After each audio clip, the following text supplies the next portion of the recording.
Well, good evening, everybody. Welcome back to Strongman Personal Finance's Penthouse. My name is Christopher Belly, and we're going to do a sponsored video today. That's right, somebody paid me money in my bank to look over the financial statements of a generator company known as Generac, my blown out you-know-what sack. So in this sponsored video, of which you could do as well, see the pinned comment below the conclusion of this video, we're going to go investigate this stunk. And I'm going to tell you if it's going to 10x in 5 seconds. I'm just kidding. I don't do stock price predictions by my course, bro. So what does Generac do? Generac Holdings Incorporated designs, manufactures, and distributes various energy technology generators. Energy tech, oh, you're so sophisticated. And solution worldwide. There should be an S after solution.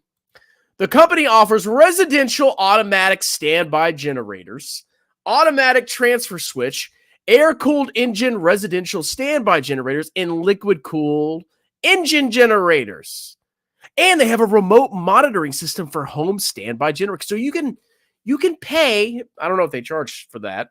You can pay to check your standby generator. Like you're at work, you check Instagram and then you check on your standby generator and it's all awesome. Okay.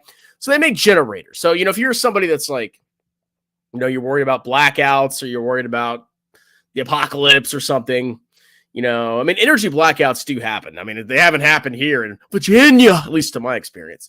But if you live in a place that has blackouts, okay, maybe you do want a freaking generator. It makes sense. That's actually one of their bullet cases. So let's look at the market cap. 8.46 billion. So this isn't like a penny stock. Trailing revenue of 4 billion and trailing net income, so it's profitable, of 238 million.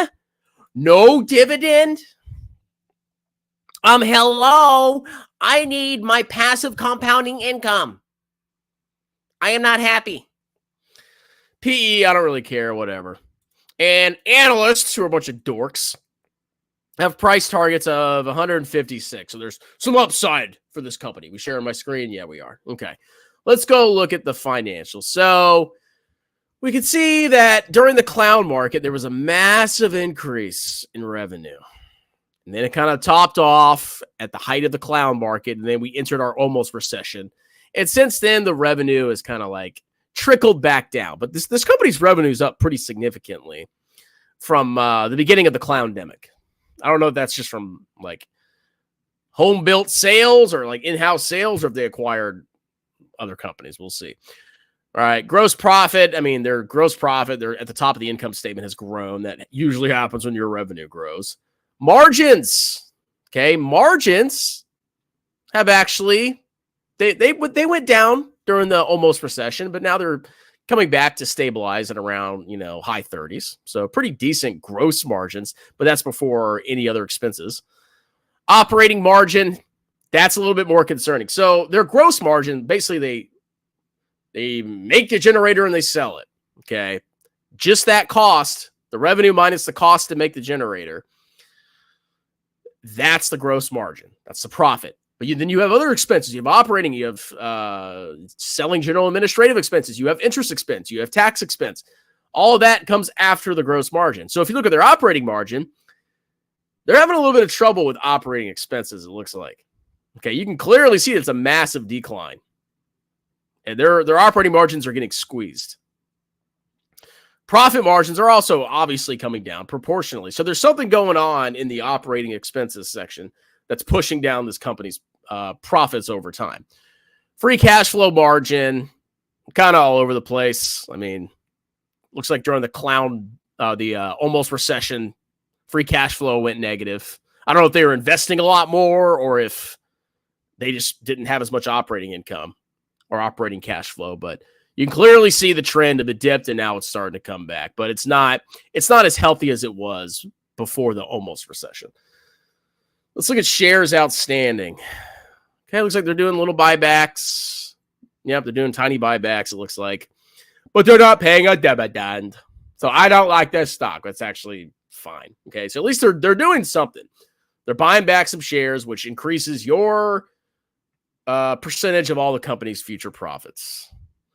All right. Well, we'll look at the balance sheet on the financials. I don't like looking at the balance sheet on this because I don't necessarily trust this for that. All right. Okay. So the reason they had negative free cash flow during the almost recession was it was an operating cash flow problem. So, but I mean, they generally have positive operating cash flow, which is good because a lot of these businesses don't. Let's see. Capital expenditures. Okay. It seemed to be trending pretty normal. They spend about the same amount every single quarter, except for this one quarter here. The last quarter of 2023, they bought some new crap, I guess.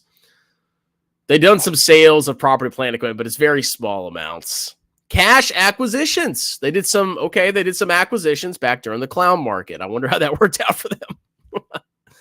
But they haven't really acquired much, except like maybe a tiny acquisition in this last most recent quarter. Any debt? Okay, they packed on about $140 million of debt a couple of years ago. Oh, more than that. We'll see on the balance sheet. Repurchases of stock. Okay, I mean they're buying back stock. That's good, but they're also issuing stock. But the net amount of stock outstanding is going down. Okay. So that's kind of an overview. I mean, they had a pretty nice little growth spurt during the clown-demic, and then they got shellacked, and now they're coming back, apparently. So let's go through the 10Q and look at the generator makers. Here's their balance sheet. Okay. It's nice to see an American balance sheet again instead of the stupid British ones. Okay, they got $218 million of cash, roughly the same as December 31st, 2023. This is as of June 30th, 2024. Receivables are up, $610 million of receivables. That's very liquid. And then they have a lot of inventory on hand. Like the vast majority of their current assets are inventories, half of it, roughly $1.1 billion of inventory.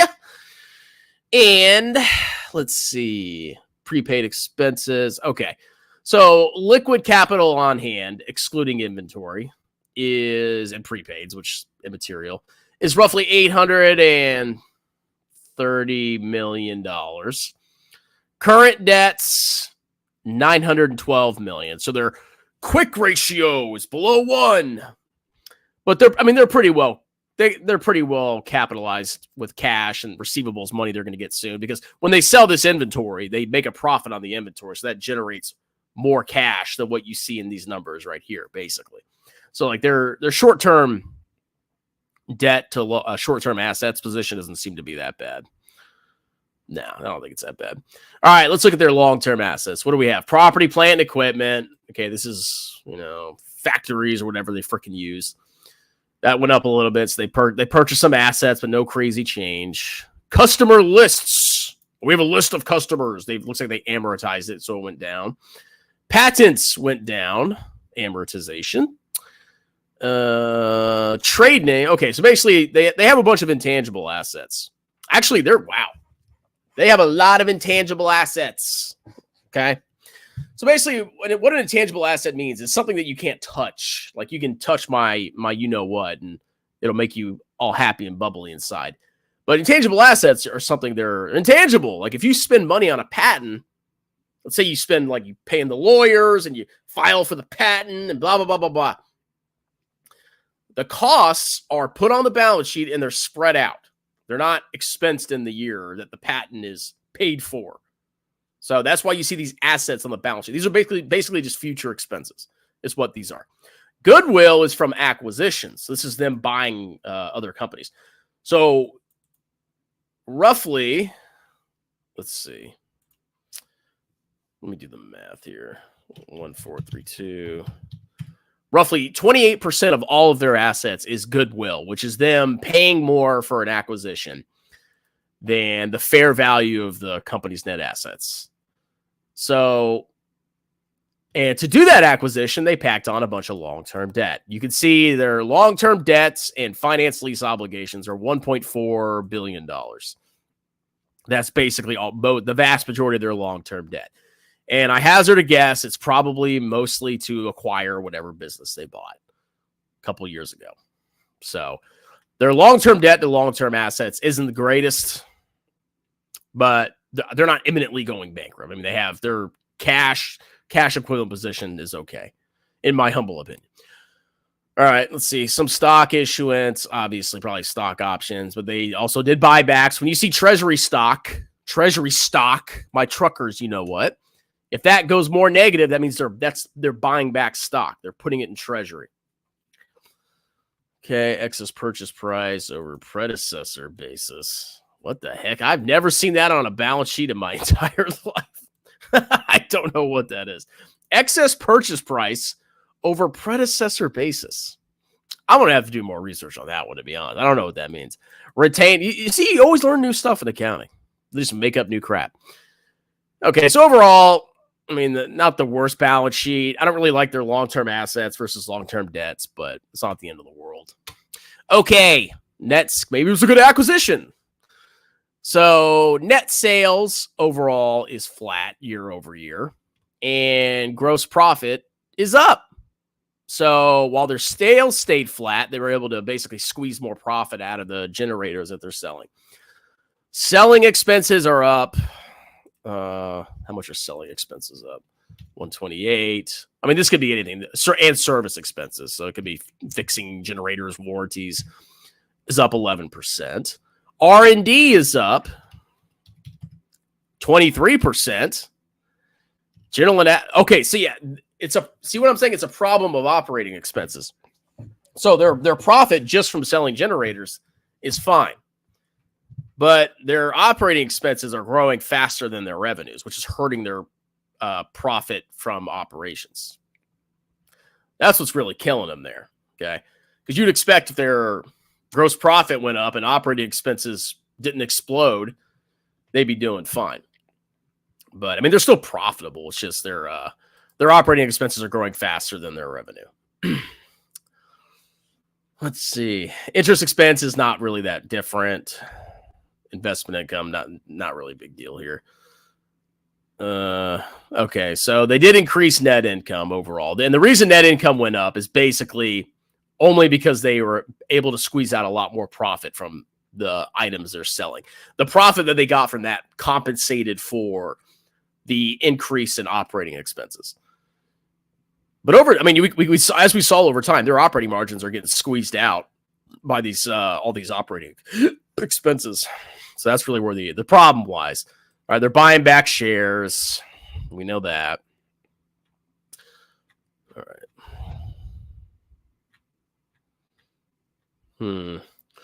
Statement of cash flows. Adding back depreciation, amortization. I'm just looking to see if anything jumps out. Share-based compensation is up about $5 million. I was wondering if the operating expense increases were coming from share-based compensation, but that's only up $5 million or even less.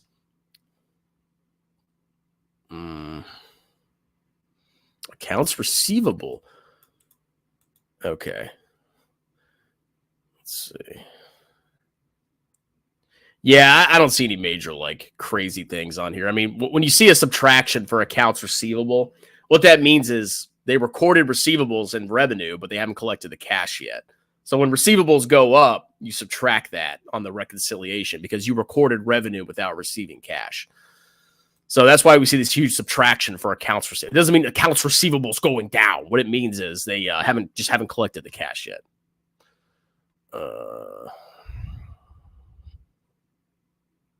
What are they buying? Yeah, PP&E, they're basically spending the same every 6 months. Acquisition of tiny acquisition, basically spending the same on property, plant, equipment. No real changes there. Okay. Debt. Let's see. They spent $50 million on buying back stock in the last 6 months.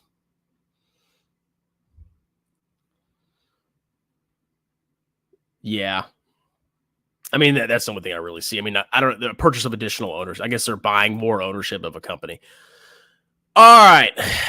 So, who did we acquire? A summary of acquisitions affecting the reporting periods.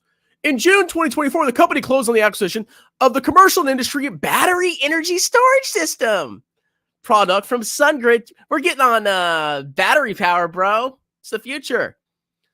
In April 2024, the company acquired Huntington Power Equipment Incorporated in Shelton, Connecticut.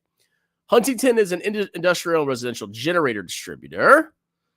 Okay, so I mean, you got to like research all these companies they bought. I mean, were they good acquisitions? I don't freaking know. Okay, they bought something in Deutschland. Let's see. Okay, we saw acquisitions. The 35% non-controlling interest as an acquisition date fair value was recorded as a redeemable non-controlling interest in the consolidated balance sheets. As a non-controlling had within its control the right to require the company to redeem its interest in Pramac.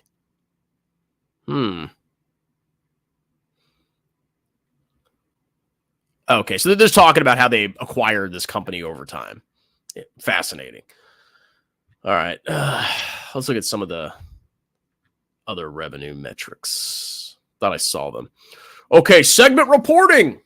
The company has two reportable segments, domestic and international. The domestic segment includes the legacy Generac business and all historical acquisitions in the U.S. and Canada. The international segment includes all historical acquisitions not in the U.S. and Canada. Okay. So residential products, this is probably like home generators, is a very significant, more than half of their revenue. And basically all of it came from the United States. I mean, can you imagine like Europeans buying generators? I mean, I guess they would. I don't know. But the U.S. is obviously the U.S. and Canada are the vast majority of the revenues for residential products. Now for commercial, the commercial part of the business, international is more of a player there. And then other, whatever that is mostly U.S. So the residential and other is U.S. mostly. Commercial and industrial is a little bit more business as a percentage of the whole from international. And this is from the prior year. So this is the 3 months into June 30th, 2023, and up here is 2024. So we see growth in residential products for domestic. We see a decline in commercial and industrial products, and we see basically flat for other. International only saw revenue growth in residential products. So basically the residential products are booming, it looks like. That's where most of the growth is coming from. People, we need a generator for our house, honey. Yeah, my generator. Interesting. Okay, it's just more sales information. Just talking about their balance sheet. I mean, like I said, the long-term debt versus their long-term assets ain't the greatest, but all right, they got deferred revenue, contracts, credit agreements.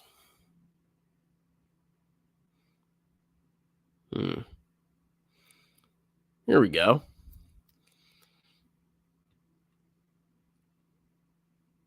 So most of their debt looks like most of their longer term debt is coming due in 2026 and 2027. So there's not like an imminent events coming where a bunch of their debt comes due all at once. So they got a little bit of breathing room for their long-term debt. 2026 is where they really starts to ramp up debt being due or having to be refinanced, but maybe rates will be lower by then. Okay, stock repurchase program, whatever. We know they're buying back stock. Okay, this is just like disclosures of probably clownish lawsuits against the company.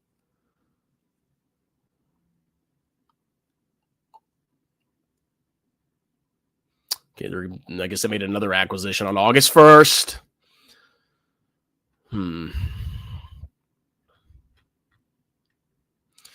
I mean, overall, not the worst thing in the world. I mean, if you just gotta, I mean, the vast majority of this company's business comes from people in the United States buying generators for their houses. That's basically where most of the revenue of this business comes from. And that's the booming part of the business. So if you're bullish on people buying freaking generators for their house and you think the market's underpricing the growth of that because our grid's about to fall apart, then I don't know, maybe it's a vertical line stock for you. But their margins have been compressing. That's a little concerning because of seems to be ill discipline with their operating expenses. So that's one big thing I noticed. All right. Oh, here we go again. Do a video on the debate. Lame. Do you prefer? I mean, it's just intangible or tangible. There's no preference. It's basically almost the same thing. You're spreading out the cost of a long-term asset, whether it's tangible or intangible, over its useful life, instead of recording the cost in the year that you bought it. Exciting. Generators make me hard. If you guys could see, you would see. Dividend. Yeah, they don't pay a dividend. I don't know. I don't know about Generac, boys. What balance sheet did you look? Which balance sheet did you? Oh, balance sheet number 2. Balance sheet number 2 is always the best balance sheet to look at. Generac. Yeah, you like my Generac, baby? Yeah. All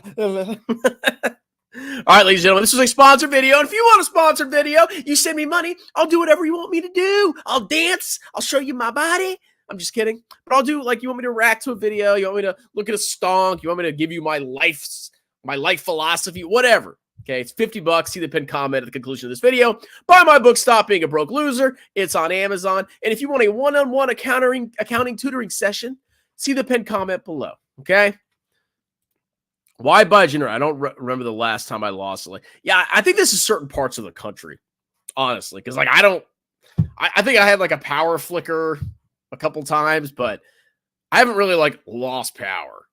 But I guess if you live in like Florida or something, maybe or whatever places have outages, probably the commie coast, maybe they have better value with generators.